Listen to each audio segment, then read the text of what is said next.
What up, y'all? It's boy, Mr. Downtown Ray Melo, and you're listening to the Entertainment Report on iHeartRadio, live from Dubai for Tuesday, August 6, 2019, delivering some major stories and trends going on in the world of entertainment and beyond. You can follow the show on Facebook, Twitter, or Instagram. Facebook.com/Entertainment Report with Ray Melo, that's RAYMELO, on Twitter at The Enter Report, or on Instagram at The Entertainment Report. You can listen to the show anytime you want on iHeartRadio. Just go to iHeart.com or your iHeart phone app, search for The Entertainment Report, and it'll take you to the page. Actor and filmmaker Andy Serkis confirmed Monday that he is signed on to helm the sequel to 2018's comic book adaptation Venom. Serkis captioned a photo of him holding up a Venom graphic novel. "It's happening. The symbiote has found a host in me and I'm ready for the ride. Can't wait. #Venom, #Venom2, #Marvel," which follows the adventures of a journalist possessed by a malevolent alien entity. Ruben Fletcher directed the first blockbuster, which starred Tom Hardy and Michelle Williams. Serkis has offered memorable motion caption performances in the Lord of the Rings and Planet of the Apes trilogies, as well as King Kong and the Star Wars franchise. He directed Mowgli, The Legend of the Jungle. Ben Affleck's new film, The Way Back, is moving up its release to March 2020. The Hollywood Reporter confirmed Monday that Warner Bros. Shifted the release date from October 18th to March 6, 2020. The Way Back will now open the same day as Disney and Pixar's movie Onward. The March release avoids a crowded fall schedule of films such as Joker, Gemini Man, and Maleficent, Mistress of Evil. In addition, Deadline said a March release allows Warner Bros. To promote the film during NCAA and NBA season. Affleck stars in the film as Jack Cunningham, a widowed former basketball all-star. The Way Back is directed by Gavin O'Connor. The movie follows Jack as he struggles with addiction and attempts to make his comeback by becoming the coach of a diverse basketball team at his former high school. O'Connor is known for directing the ice hockey drama Miracle and the MMA drama Warrior. He previously collaborated with Affleck on the 2016 film The Accountant. Affleck last starred in the Netflix movie The Triple Frontier. He will reunite with Matt Damon in the new Ridley Scott film The Last Duel. The Irishman, Martin Scorsese's latest crime drama, has been selected to close the 63rd BFI London Film Festival, organizers announced Monday. The Netflix film, starring Robert De Niro, Al Pacino, and Joe Pesci, will screen at the festival on October 13th. Scorsese said in the press release, "I'm extremely honored to be having the international premiere of The Irishman, the closing night of the BFI London Film Festival. This picture was made many years in the making. It is a project that Robert De Niro and I started talking about a long time ago and wanted to make it the way it needed to be made. It's also a picture that all of us could only have made at this point in our lives. We're all very excited to be bringing The Irishman to London." The Irishman was also chosen to open at the 57th New York Film Festival on September 27th. The adaptation of Charles Brandt's nonfiction book, I Heard You Paint Houses, tells the story about the criminal association and ultimate disappearance of former Teamsters boss Jimmy Hoffa. Singer actress Zendaya is thanking her fans for their support as her HBO series Euphoria ended its first season Sunday night. The U.S. adaptation of the Israeli miniseries by the same name already has been renewed for a second season. The American version of the teen drama co-stars Maud Apatow, Storm Reed, and Eric Dane. Zendaya posted on Instagram Sunday, "I'm so grateful for the show," along with the trailer for the last episode of season 1. She added, "For the beautiful family I've gained from it, for the self-discovery and purpose I've found in it, and the people that we've been able to connect with and speak to through it, I'm thankful for a lot. And also for all of you out there for receiving our work with an open heart. Can't wait to do it again." Zendaya is known for her performances in Spider-Man Far From Home, The Greatest Showman, Shake It Up, and Casey Undercover. ABC and eOne says an investigation is being conducted into the allegations of sexual harassment and racism made by the rookie actress Aftron Williamson. Williamson announced on Instagram during the weekend that she will not return for the Nathan Fillion cop dramedy second season. The actress wrote, "Throughout the filming of the pilot, I experienced racial discrimination, racially charged inappropriate comments from the hair department, and bullying from executive producers. During the season, it continued along with sexual harassment from a recurring guest star, and the racist commentary and bullying from the hair department head escalated into sexual assault at our wrap party." Williamson did not name names in her post, but said she reported her complaints to the show's producers and no action was taken against the alleged offenders. A representative for production company eOne told Deadline.com, "We take the claims of this nature very seriously. We have initiated an independent investigation, which is ongoing as such. It will not be appropriate to comment at this time." ABC Studios confirmed eOne made us aware and informed us that they launched an investigation that is ongoing. ABC added, "The safety of working environments is a top priority for us, and we take matters very seriously." The CW says its DC crossover event, Crisis on Infinite Earths, will connect 5 of its superhero shows in December and January. The story will kick off with the December 8th episode of Supergirl, then will continue on Batwoman December 9th and The Flash December 10th. It will wrap up with the episodes of Arrow and DC Legends of Tomorrow, January 14th. The multi-show arc will also feature characters from Black Lightning. Press release said, plus the legendary voice actor Kevin Conroy will make a special guest appearance as Bruce Wayne from the future. Conroy is known for bringing to life Bruce Wayne Batman in the animated projects Batman the Animated Series, Batman Beyond, Justice League, The Flashpoint Paradox, and Batman the Killing Joke.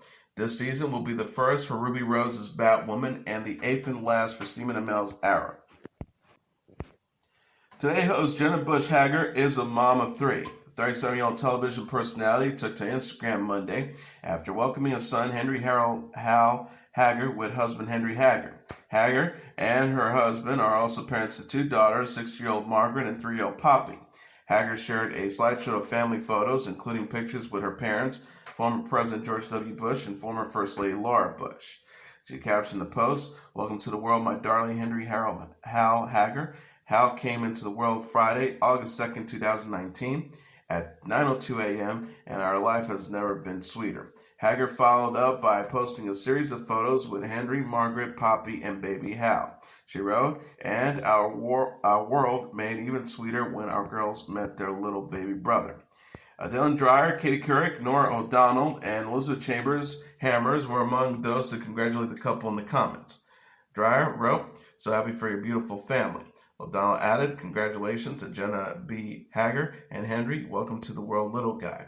Hager told People she chose the name Hal after her husband and his paternal grandfather, while Harold paid tribute to her maternal grandfather. The star says, "We are overcome with joy to welcome Henry Harold Hal Hager into this world." She added, "His name Henry after many on his father's side, including his dear dad and his paternal grandfather. Harold comes from my maternal grandfather, Pa, who I love dearly and was unable to keep a son long enough to name." Hager announced her third pregnancy in April. She shared a magical moment with her Today co-host Hoda Kotb at her baby shower last week. Gossip Girl executive producer Josh Schwartz says the reboot will seem tame compared to the much-discussed teen drama Euphoria. Schwartz, who serves as the showrunner on the original Gossip Girl and will return to executive produce the new series, shares details about the HBO Max reboot Sunday at the Television Critics Association Summer Press Tour. Schwartz said, according to Entertainment Tonight, "We are excited about being able to tell a different version of the story, and there are different levels of restriction. With streaming, there are fewer episodes, so you unpack how those stories or how you tell those stories can differ from the broadcast model. Obviously, we want it all to come out of character that feels so organic to the show." He also jokingly added, "It won't feel button-pushing just for the sake of being able to do it. Maybe a couple of blanks we'll throw in there just because we can. You don't ever want it to feel gratuitous or something that you'll be doing just because. Luckily, we'll be airing post-Euphoria, so anything we do will seem tame by comparison. I don't think we'll be that controversial." Euphoria completed its first season Sunday after making headlines for its graphic depiction of drug and alcohol use, sex, and violence among high school students. The original Gossip Girl addressed similar issues in a much less vivid way, although it did promote itself with the critique, quote, every parent's nightmare. The original Gossip Girl starred Blake Lively, Leighton Meester, Ed Westwick, Chad Crawford, and Penn Badgley, and had a 6-season run on the CW from 2007 to 2012. Short says at the press tour that the original stars are welcome to appear in the reboot. Netflix is giving fans a new glimpse of Jenna Dewan in Soundtrack. The streaming service released new promo photos Monday on Twitter featuring the 38-year-old actress and her co-stars Krista Milian and Madeline Stowe. One of the images captures Dewan dancing as her character Joanna Kasem, while another shows Milian sitting at a table with a man and a chocolate cake.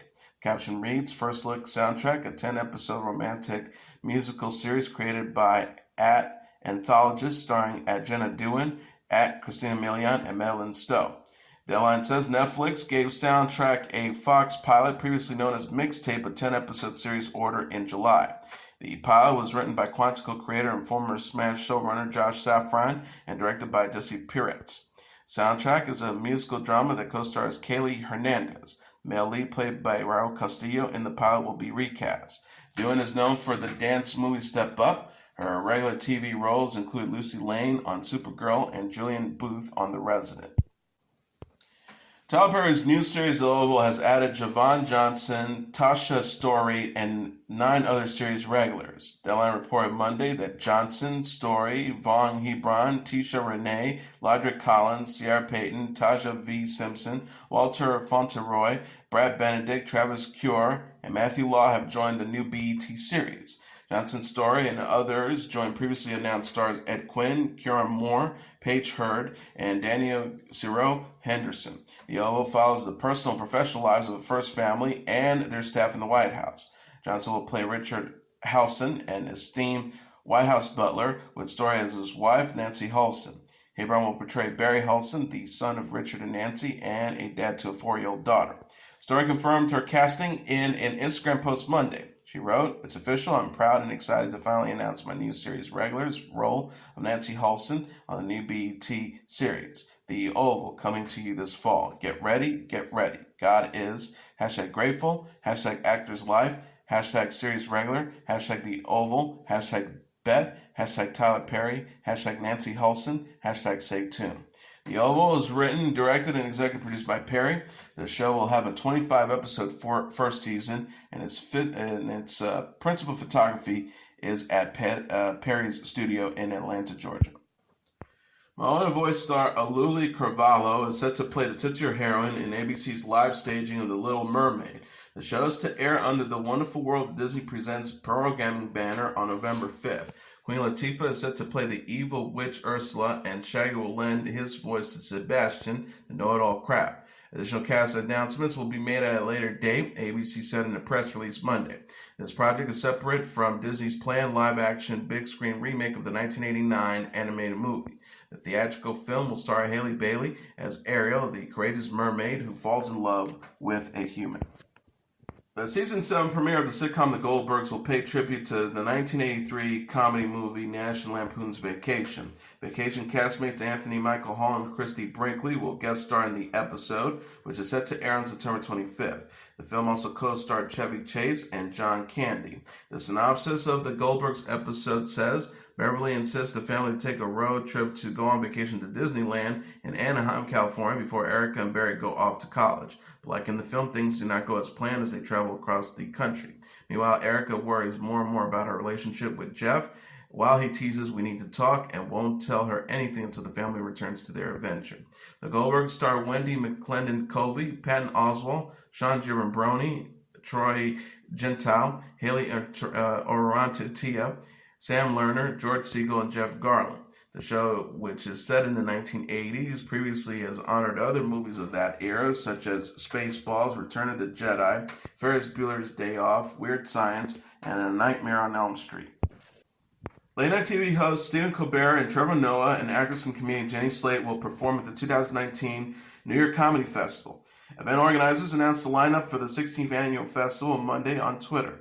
2019 festival runs November 4th through the 10th at various venues in New York City. The Post reads, "We're excited to announce our lineup for this year's fest. Pre-sale tickets begin Wednesday at 11 a.m. Eastern Standard Time, while general sales start August 12th at 10 a.m. Eastern Standard Time. In addition to Colbert, Noah, and Slate, Bill Maher, Nicole Breyer, Comedy Bang Bang, Verd Dowse, Nate Bargatz, Kathleen Madigan, Dimitri Martin, Norm Macdonald, and Tom Segura will also headline the shows. The Alliance says the 2019 festival will feature more than 200 comedians, sketch performers, TV hosts, and podcasters at over 100 shows. More performers and shows will be announced in the coming months.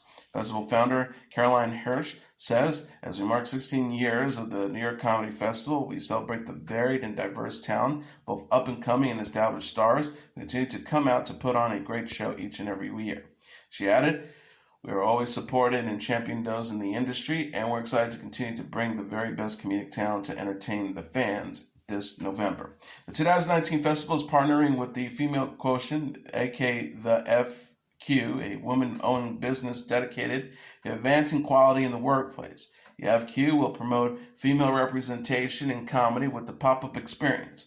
The FQ Lounge, November 7th and 8th at Bloomingdale's on 59th Street and Lexington Avenue during the festival. Angelina Jolie sends love to wicked women or women breaking rules and pushing boundaries in a new essay. The 44-year-old actress reflected on women's rights and societal expectations in an essay for the September issue of Elle published Monday. Jolie began by asking the question, what is it about the power of a woman free in mind and body that has been perceived as so dangerous throughout history? She recounted how accusations of witchcraft have been used to, quote, control and silence women in many societies throughout the century. She also wrote, women could be accused of witchcraft for having an independent sex life, for speaking their mind on politics and religion, and for dressing differently. Had I lived in earlier times, I could have been burned at the stake many times over and for simply being myself. She also included, since time immemorial, women who have rebelled against what is considered normal by society, even unintentionally, have been labeled as unnatural, weird, wicked, and dangerous. What is surprising is the extent to which this kind of myth and prejudice has persisted throughout the centuries and still colors the world we live in. Jolie discussed how modern women across the globe are considered wicked for such behaviors as dancing or singing in public, running for political office, or fighting for human rights. These women are sometimes met with violence, imprisonment, or social ostracism. Jolie wrote, female human rights defenders across the world are incarcerated for their political views or for defending themselves or others with courage I can hardly imagine. For all of our modern advances, the independence and creative energy of women is still frequently seen as a dangerous force to be controlled, often in the name of religion, tradition, or culture. She also added, look at in this light, wicked women are just women who are tired of injustice and abuse. Women who refuse to follow rules and codes they don't believe are best for themselves or for their families. Women who won't give up on their voice or rights, even at the risk of death or imprisonment or rejection by families and communities. Starr declared, if that's wickedness, then the world needs more wicked women. Jolie is parents of 6 children, daughters Sierra, Shiloh, Vivian, and son Pax, Maddox, and Knox, with her ex-husband, actor Brad Pitt. She said she encouraged her sons to respect women and her daughters to develop their mind. She said, you can always put on a pretty dress, but it doesn't matter what you wear on the outside if your mind isn't strong. There is nothing more attractive, you might even say enchanting, than a woman with an independent will and her own opinions. She concluded with love to all the wicked women and the men who understand it. Jolie will next star in Maleficent, Mistress of Evil, which opens in theaters October 18th. The film follows Maleficent, portrayed as the villain in Sleeping Beauty, and the Princess Aurora, played by Elle Fanning, and release a new trailer in July.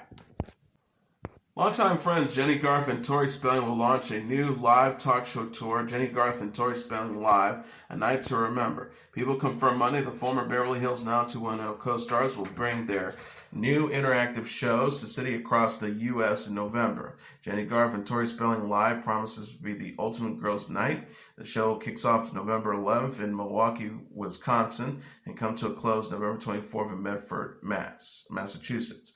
Garth said in a statement, according to Rolling Stone magazine, Tori and I have been dreaming up this tour for a long time. We wanted to have that one-on-one experience with our fans who have been supporting us throughout the years. Each night on stage, we're going to have a brand new show, sharing laughs, playing games, drinking a cocktail, answering your questions, and of course, telling you all of our 90210 stories. What could be better than hitting the road with my best friend? Spelling added, I love the relationship I have with my best friend Jennie. No one makes me laugh harder than she does. We have such amazing stories to tell. Now we get to share our special friendship with our fans live. Bring your BFF and come and enjoy an interactive experience with me and my BFF. It'll be a night to remember. Garth and Spelling played Kelly Taylor and Donna Martin on Beverly Hills 90210, which had a 10-season run on Fox from 1990 to 2000. The pair will reprise their characters in the new reboot, Beverly Hills 90210, which premieres Wednesday on Fox. Jason Priestley, who portrays Brandon Walsh, told Good Morning America in July that Beverly Hills 90210 reboot will be very different from the original series. The actor says it's a show within a show within a show within a show. It's very meta and it's very multi-layered. He added, fans of the original show will find it incredibly satisfying. Prosecutors in Minnesota on Monday levied new charges against singer R. Kelly for allegedly soliciting a minor in 2001. The Hennepin County attorney Mike Freeman said the charge stemmed from an encounter Kelly, born Robert Sylvester Kelly, had with the minor fan who asked for his autograph. They allegedly had sexual contact but not intercourse at a Minneapolis hotel. Freeman says after some discussion, she was offered $200 to take off her clothes and dance for him. After accepting the $200, she got naked and they proceeded to dance. He said Kelly also gave her VIP tickets to its concert and suggested she travel with him to a concert in Chicago. Freeman says this kind of conduct, particularly juveniles, is simply unacceptable in the state of Minnesota and frankly everywhere. She was a juvenile at the time. We have special laws to protect our juveniles and we are going to enforce them. Kelly faces one count of prostitution with an individual under 18 and one count of soliciting sex with a person under 18, both felony charges. Kelly's attorney, Stephen Greenberg, denied the allegations. He says, frankly, you've got a prosecutor who's starving for attention and doesn't quite understand with his role as a prosecutor comes at a certain level of responsibility. It really is absurd. Freeman says the 3-year statute of limitations doesn't apply to Kelly because he left the state.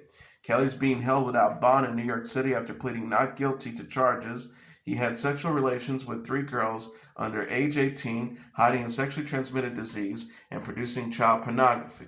He also was charged with racketeering, kidnapping, forced labor, and sexual exploitation of a child. He is also facing child pornography charges in Illinois. The Strokes will perform New Year's Eve in its home state of New York. The rock band announced in an Instagram post Monday it will take the stage December 31st at the Barclays Center in Brooklyn, New York. The group captioned the post, people want us to play a show in New York, so we thought, okay, tickets on sale Friday. Pre-sales begin Tuesday at 10 a.m. Eastern Standard Time, including for fans who had tickets to see the Strokes at the 2019 Governor's Ball, where the band's set was canceled due to severe weather. General tickets go on sale Friday at 10 a.m. The Strokes consist of Julian Casablancas, Nick Valenci, Albert Hammond Jr., Nikolai Fraiture, and Fabrizio Moretti. The group is known for the singles Last Night, Juice Box, and All the Time, and last released the EP Future Present Past in June 2016. The Strokes will next perform on Labor Day weekend at the Electric Picnic Music Festival in Ireland. Mariah Carey has written and recorded the theme song for the new Blackish prequel, Mixish. Carey tweeted at the show's creator and cast on Monday, Dear Kenya Barris, ABC and the Mixish family, this is a dream come true. I'm so thankful the show exists, and I couldn't be more honored to be a part of it. Starring Mark Paul Gosselaar, Tika Stumpter, Christina Anthony, Erika Himmel, Ethan William Childress, Michael Harris, and Gary Cole, the 1980s series set series is to premiere on ABC September 24th.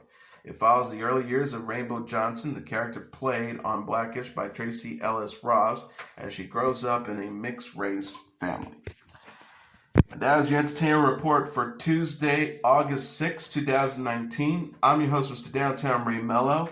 I'll be back tomorrow to deliver some major stories and trends going on in the world of entertainment and beyond. You can follow the show on Facebook, Twitter, or Instagram. Facebook.com/The Entertainment Report with Ray Melo. That's RAYMELO. On Twitter at The Enter Report or on Instagram at The Entertainment Report. You can listen to this episode or any previous episodes of The Entertainment Report anytime you want on iHeartRadio. Just go to iHeart.com or your iHeart phone app, search for The Entertainment Report, and it'll take you to the page. Good night, and God bless you all.